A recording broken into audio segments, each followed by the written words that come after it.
माँ माँ ये कौन है माँ? बेटी, इनमें तुम्हारे दो छोटे छोटे बहन भाई हैं। तुम इनका ध्यान रखना। तुम अपने बहन भाइयों का ध्यान रखोगी ना बेटी? हाँ माँ, मैं जरूर रखूंगी इनका ध्यान, क्यों नहीं रखूंगी। आखिर ये मेरे छोटे बहन भाई जो हैं, मैं इनका ध्यान रखूंगी माँ।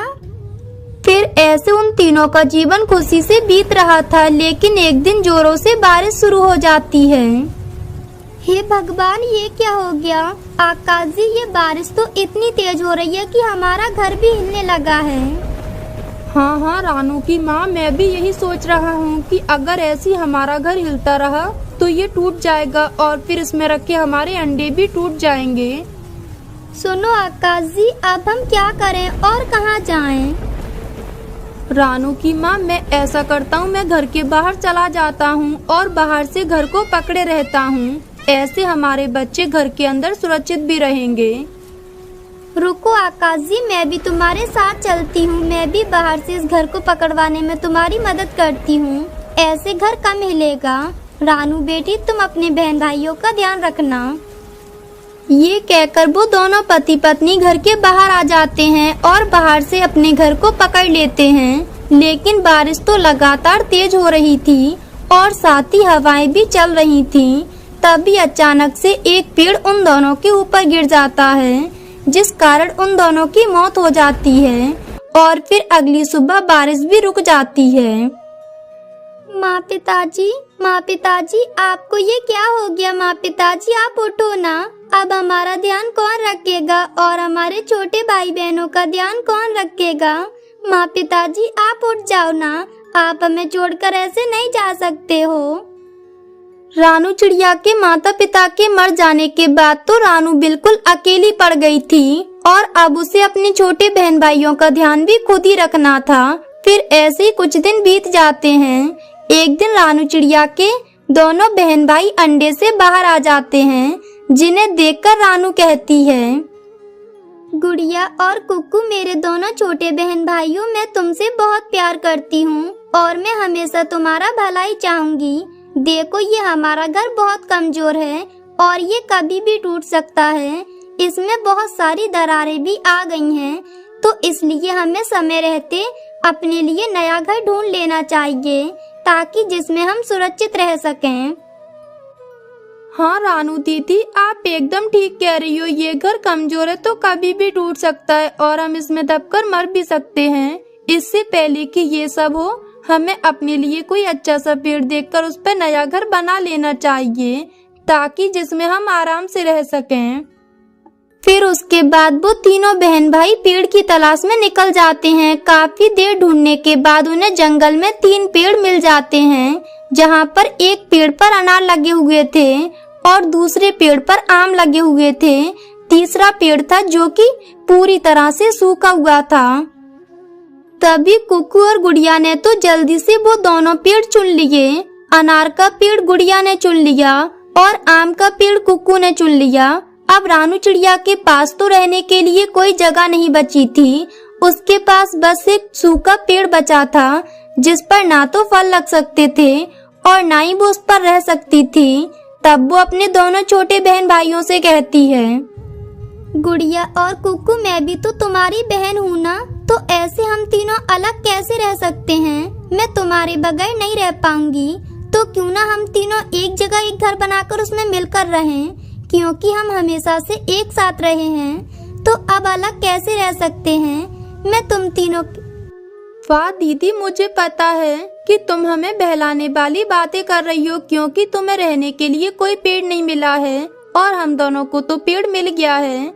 लेकिन दीदी, अब हम और तुम्हारे साथ नहीं रह सकते, क्योंकि मैं तुम्हें काफी दिनों से बर्दाश्त कर रहा हूँ। अब और नहीं कर सकता, तो आप कहीं अपना दूसरा पेड़ देख लो और उस पर घर बनाकर रह लो। गुड़िया मेरी छोटी बहन, तुम तो समझदार हो ना, तुम तो कुछ कहो। कुक्कू तो अभी नादान है, तो तुम तो मुझे अपने साथ रखोगी ना? नहीं दीदी, मुझे माफ कर देना, मैं तुम्हें अपने साथ नहीं रख सकती, क्योंकि मेरे पेड़ पर इतनी जगह नहीं है कि हम दोनों एक साथ रह सकें। तो आप अपने लिए कोई दूसरा पेड़ तलाश कर लो।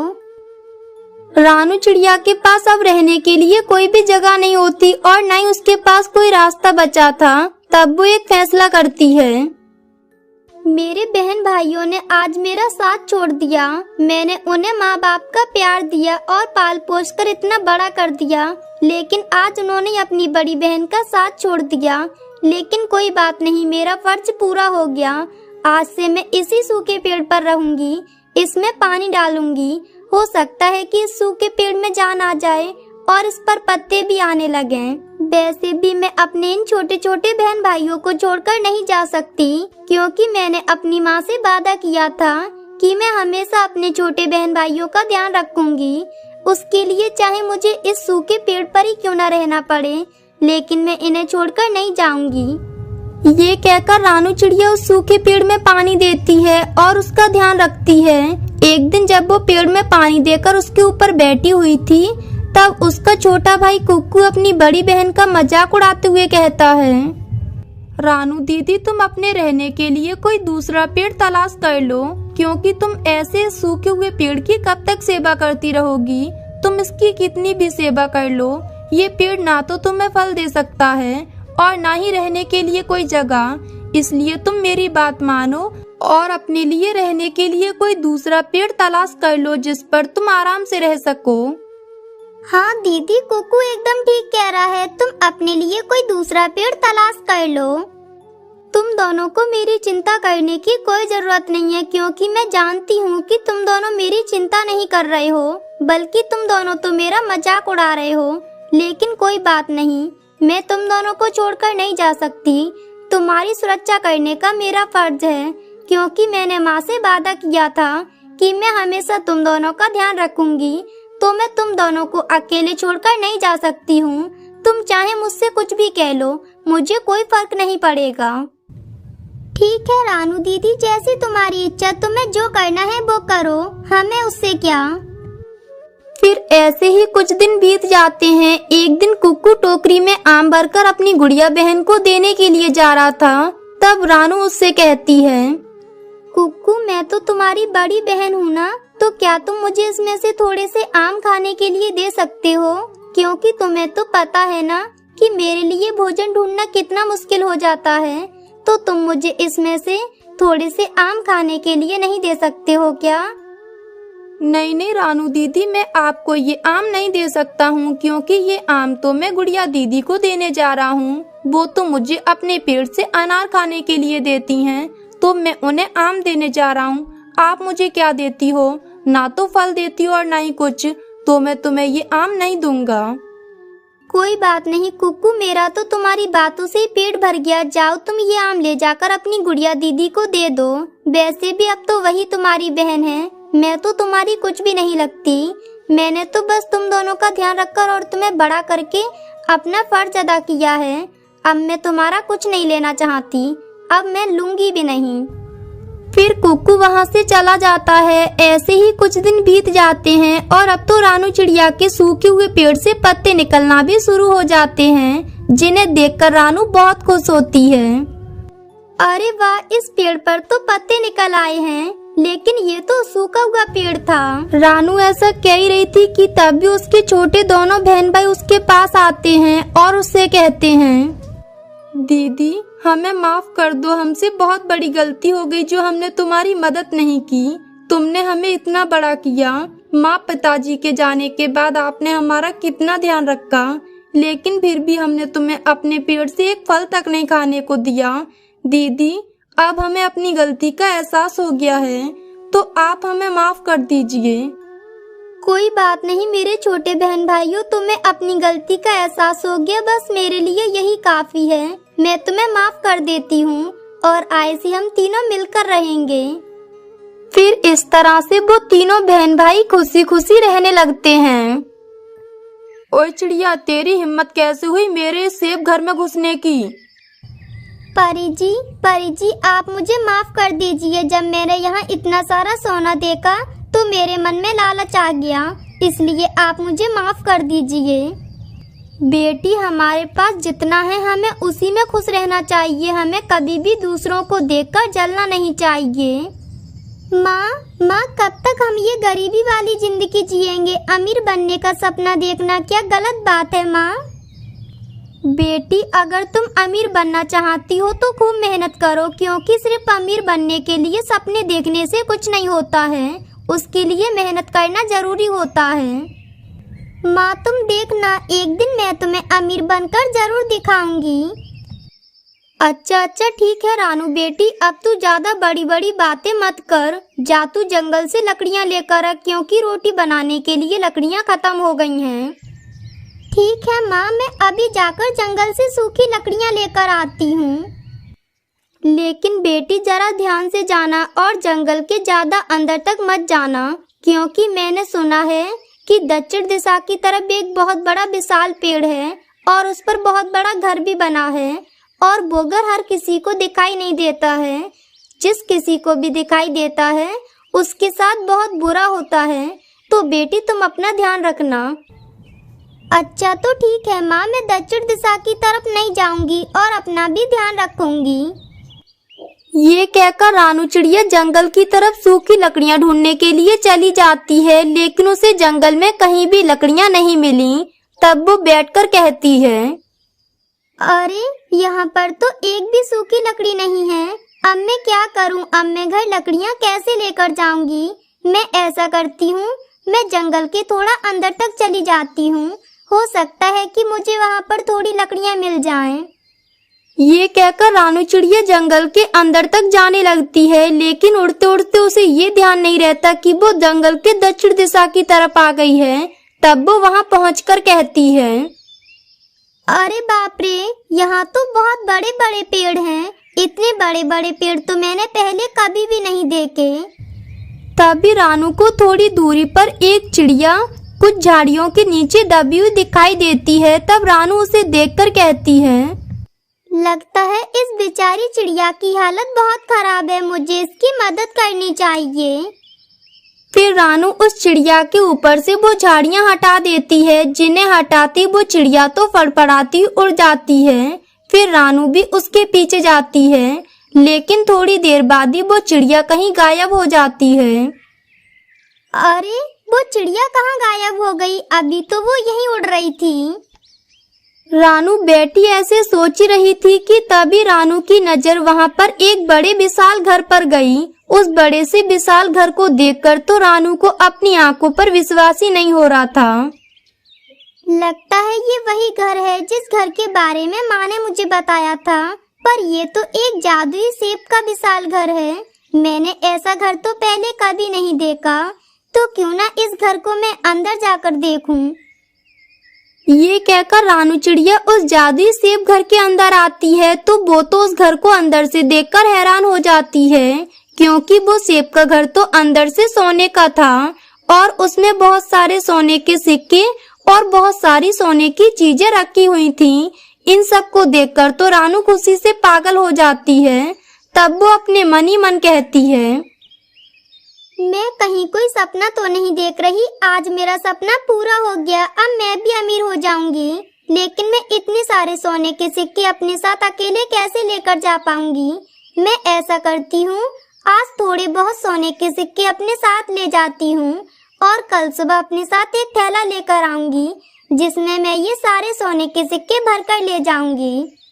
फिर रानू वहाँ से थोड़े से सोने के सिक्के लेकर अपने घर आ जाती है। जब रानू की माँ रानू पर इतने सारे सोने के सिक्के देखती है तो वो उससे बोलती है, रानू बेटी, तुझे इतने सारे ये सोने के सिक्के कहाँ से मिले? मुझे सच बता, कहीं तू ये सोने के सिक्के चोरी कर तो नहीं लाई है? रानू चिड़िया ने अपनी माँ से डांट खाने के डर के कारण अपनी माँ को उस जादुई सेब घर के बारे में कुछ नहीं बताया और अपनी माँ से झूठ कहा। ये सोने के सिक्के दरअसल माँ, जब मैं जंगल से सूखी लकड़ियाँ लेकर घर वापस आ रही थी, तभी ये मुझे रास्ते में पड़े हुए दिखाई दिए।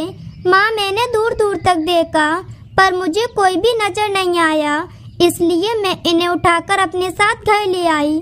मैंने ये चोरी नहीं किए हैं माँ।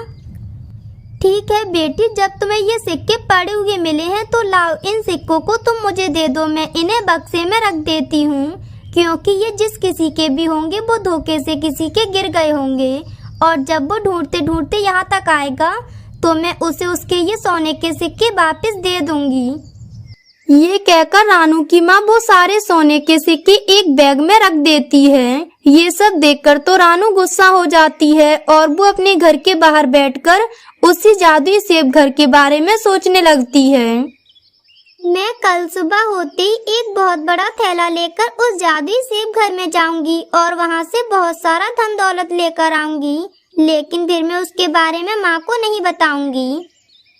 फिर उसके बाद अगली सुबह हो जाती है। तब रानू चिड़िया सुबह सुबह ही एक थैला लेकर उस जादुई सेब घर के अंदर आ जाती है। जैसे ही रानू उसके अंदर आती है, उस सेब घर का दरवाजा अपने आप बंद हो जाता है और रानू वहाँ से सोने के सिक्के अपने थैले में रखने वाली होती है कि तभी वहाँ एक परी आ जाती है। लालची चिड़िया, तुम आज फिर से यहाँ आई हो? तुम कौन हो?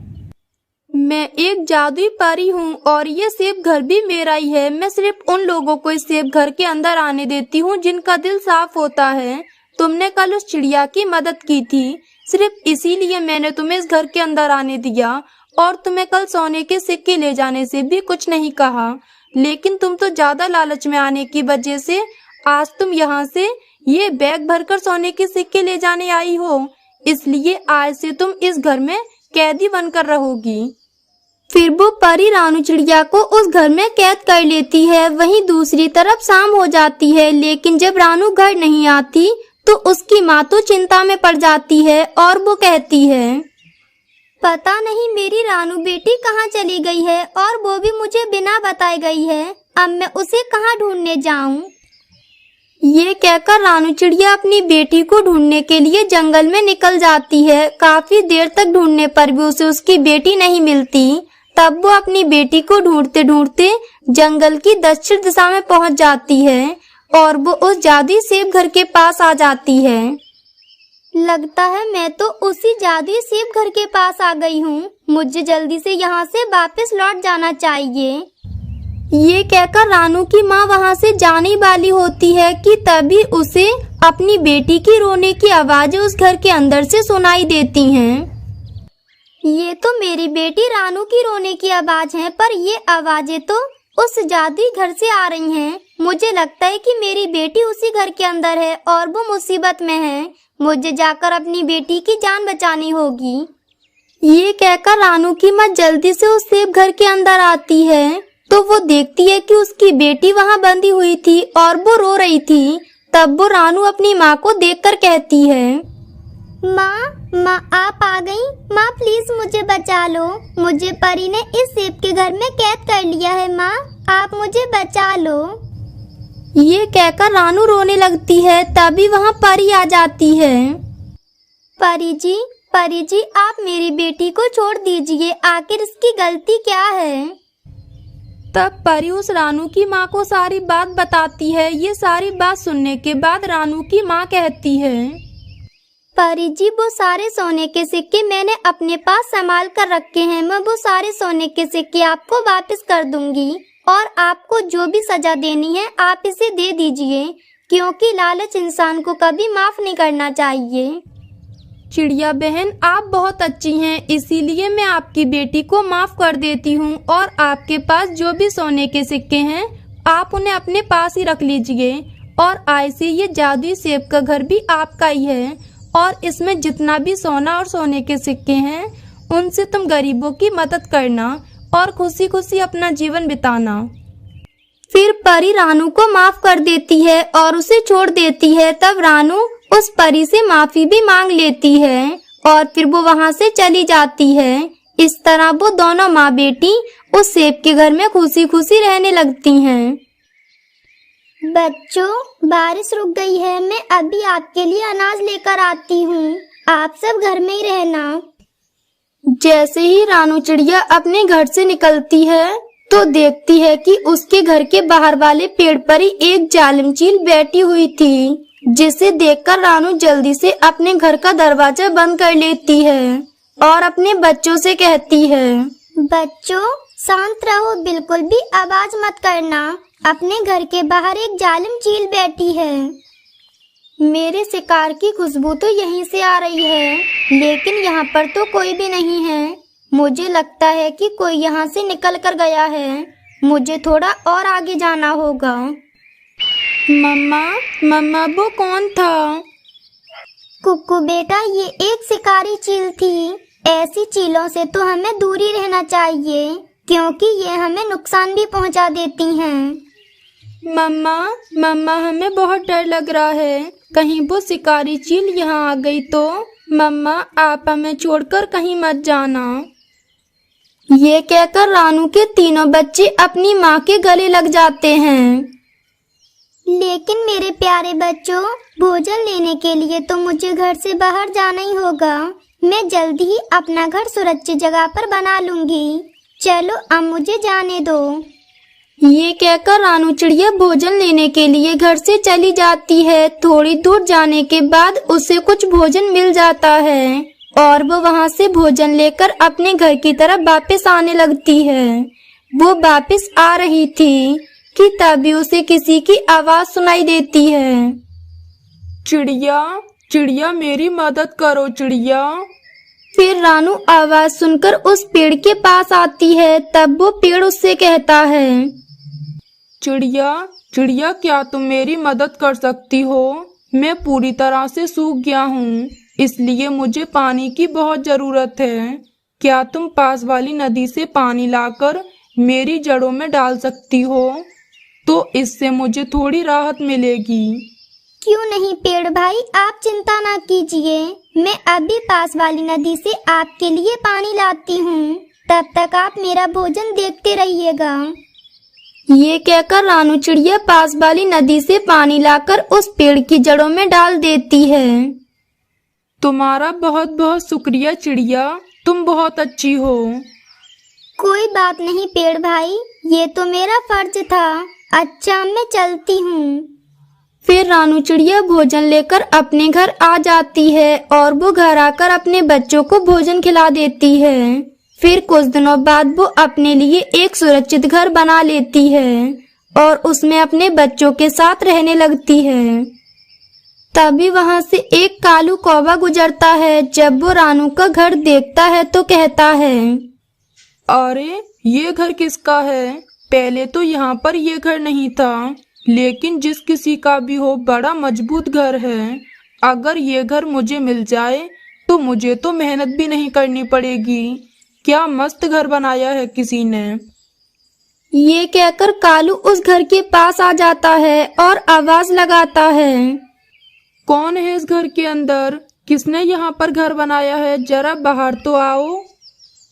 कालू कौवे की आवाज सुनकर रानू चिड़िया दरवाजा खोलकर बाहर आती है और कहती है, कौन हो आप और मेरे घर के बाहर क्या कर रहे हो?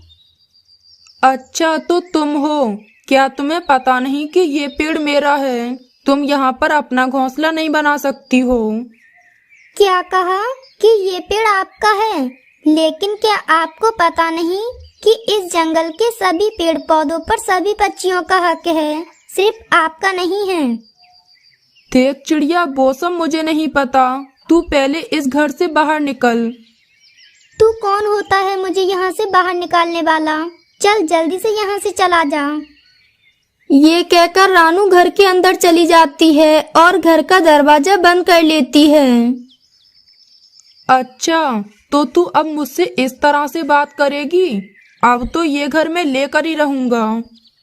ये कहकर कालू कौवा वहीं पास के पेड़ के पीछे छिप जाता है। थोड़ी देर बाद रानू चिड़िया भोजन लेने के लिए चली जाती है और वो कालू कौवा ये सब देख लेता है। तब वो उसके घर के अंदर आ जाता है। तभी बारिश भी शुरू हो जाती है। अरे ओ नालायको, चलो निकलो मेरे घर से। लेकिन कालू अंकल, हम इतनी तेज बारिश में कहाँ जाएंगे? वो सब मुझे नहीं पता। पहले तुम तीनों निकलो यहाँ से, नहीं तो मैं तुम तीनों को खा लूँगा। ये कहकर कालू उन तीनों को घर से निकाल देता है और वो तीनों बच्चे बारिश में भीगते रहते हैं। तभी वहाँ रानू भी आ जाती है। बच्चों, तुम तीनों यहाँ क्या कर रहे हो? चलो जल्दी से अंदर। मम्मा हमें उस कालू अंकल ने घर से निकाल दिया। हे भगवान, ये क्या हो गया? एक तो मुझे अनाज भी नहीं मिला और मेरा घर भी उस कालू ने छीन लिया। अब हम कहाँ जाएं? चलो मेरे बच्चों, तुम मेरे पीछे आओ। ये कहकर रानू अपने तीनों बच्चों को लेकर उसी पेड़ के नीचे आकर बैठ जाती है और बारिश में भीगने की वजह से उसके तीनों बच्चे कपकपा रहे थे। हे भगवान, अब मैं क्या करूं और किससे जाकर मदद मांगूं? अरे चिड़िया, क्या हुआ? मैं वही पेड़ हूँ जिसकी उस दिन तुमने मदद की थी। पेड़ भाई आप? लेकिन पेड़ भाई आप तो उस दिन सूखे थे।